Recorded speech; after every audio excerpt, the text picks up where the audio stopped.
welcome back to the service park here in Gap. And we are at Hankook Tyres. They are our tyre supplier for the season. And you probably recognize this man by now, Stephen Cho. Welcome along. First time I've seen you this season.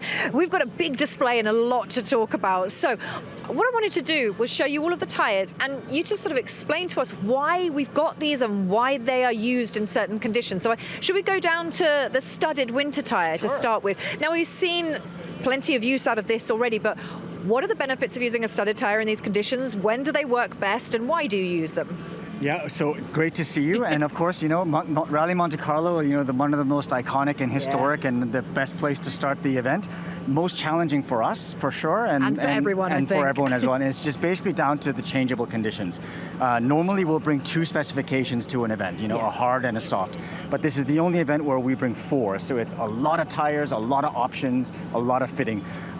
So basically, as we've seen in a lot of the stages, going up a mountain, on the top of the mountain, and coming down the mountain, it's basically completely different conditions, and the tire that you want for each of those stages is completely different. So it's always a compromise, and it's who can make that best tire choice, that best compromise, and make the best out of what is really, honestly, from what I can see in the onboards, incredibly difficult conditions. Yeah. So as you say, first of all, this is our most extreme tire. So this is our SR20 winter tire. You can see compared to our standard tarmac tire, there's a lot more grooves, there's a lot more void area, and this is designed to evacuate slush and snow and all the rest of it. And that goes through these gullies here. That's right, through these gullies here.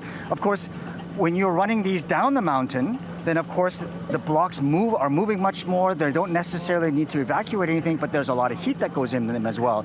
So you'll find that depending on where you are on the stage, there's a sweet spot window where it works very well, and then other than that, you're kind of uncomfortable always, basically.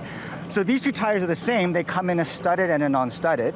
So it's basically, you know, how much blacktop or how much ice are you anticipating to get that right mix. You know, if you're kind of in drier conditions, you know, the studs can immediately go from helping you to hurting you as well. Okay. So it's extremely challenging, very difficult for the drivers. I really feel for them, I can say that. And the studs are the same if you're at home. When your studs are the same as for boots, you know, that people wear with studs on, it's to grip into. Yeah, that's right. Especially, we've talked about, you know, blacktop and ice, which is hard to see. And so those are the kind of situations where having that little bit of stud is going to help you just get that feeling and that grip into the pavement. These studs are 13 millimeters long, right?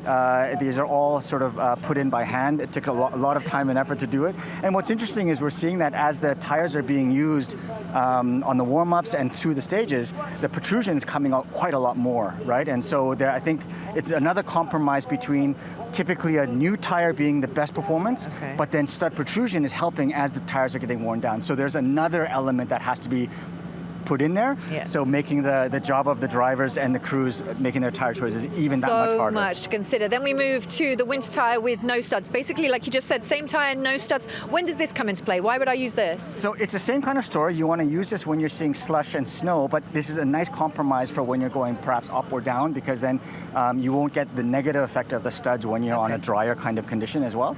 Yeah, so I think we're seeing through the past stages, you know, a lot of cross this way, right? Or a lot of cross this way. So I decide not to use the winter tire, but then when do I use the soft tire? And then when do I stop using the soft tire and go to a super soft tire? So again, this is a case of, these tires are, I guess, the same. The difference between the soft and the super soft is between 0 degrees to 5 degrees track temperature crossover. Okay. So the soft will go, they'll work from about 0 and above, and the super soft will work from about +5 below, right? And so, depending on what we expect on the stage, so there are dry parts or some damp parts, depending on how long it is, how fast it is, because we can hear from the driver's comments that, you know, when they're on the drier parts with the snow tire, it starts to really heat up very fast. These blocks that work really well to evacuate snow and slush start to move around and get really hot. And then, as you guys are always saying, you know, it's like driving on the gummy bears. Yeah. So that happens as well. So it really is a case of the stage profile, how fast it is, and whether they are expecting sort of drier conditions or not.